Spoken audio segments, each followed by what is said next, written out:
آج ہم سمجھیں گے سورہ یوسف کی کہانی صرف 5 منٹ میں۔ خود قرآن نے اسے احسن القصص یعنی سب سے بہترین کہانی کہا ہے۔ پر آخر کیوں؟ صرف کہانی کی وجہ سے نہیں، بلکہ اس میں چھپے سبق کی وجہ سے۔ یہ زندگی کے ہر امتحان کے لیے ایک بلو پرنٹ کی طرح ہے۔ تو کہانی شروع ہوتی ہے ایک خواب سے جو حضرت یوسف علیہ السلام نے دیکھا تھا۔ انہوں نے اپنے والد کو بتایا، جو مطلب تو سمجھ گئے مگر پریشان بھی ہو گئے۔ انہوں نے یوسف علیہ السلام کو خبردار کیا کہ یہ خواب بھائیوں میں حسد پیدا کر سکتا ہے، اور ہوا بھی یہی۔ والد کی محبت دیکھ کر بھائیوں کا حسد بڑھتا گیا۔ اسی حسد میں انہوں نے اپنے ہی بھائی کے خلاف سازش کی اور انہیں کنویں میں پھینک دیا۔ وہاں سے نکل کر وہ مصر پہنچے، جہاں ایک نیا اور بڑا امتحان ان کا منتظر تھا۔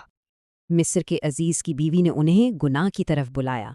اب انتخاب مشکل تھا، مگر یوسف علیہ السلام نے گناہ کے بجائے قید کو چنا اور اللہ کی نافرمانی سے بچ گئے۔ کنویں سے قید خانے اور پھر محل تک ان کا صبر ہی انہیں کامیابی تک لایا۔ کئی سال گزر گئے، پھر قحط پڑا اور وہی بھائی مدد کے لیے مصر آئے۔ یوسف بدلہ لے سکتے تھے، لیکن انہوں نے معافی کی طاقت کا انتخاب کیا۔ ان کا پورا سفر ہمیں سکھاتا ہے کہ ایمان کے ساتھ صبر کا پھل ہمیشہ میٹھا ہوتا ہے۔ صبر، حسد سے بچنا، نیکی کا انتخاب اور معافی، یہ ہیں اس کہانی کے اہم اسبات۔ آسان ترجمہ اور تفسیر ہمیں اس گہری حکمت سے جڑنے میں مدد دیتے ہیں۔ یاد رکھیں، خواب سچ ہوتے ہیں، دعائیں قبول ہوتی ہیں، اور صبر کا نتیجہ ضرور ملتا ہے۔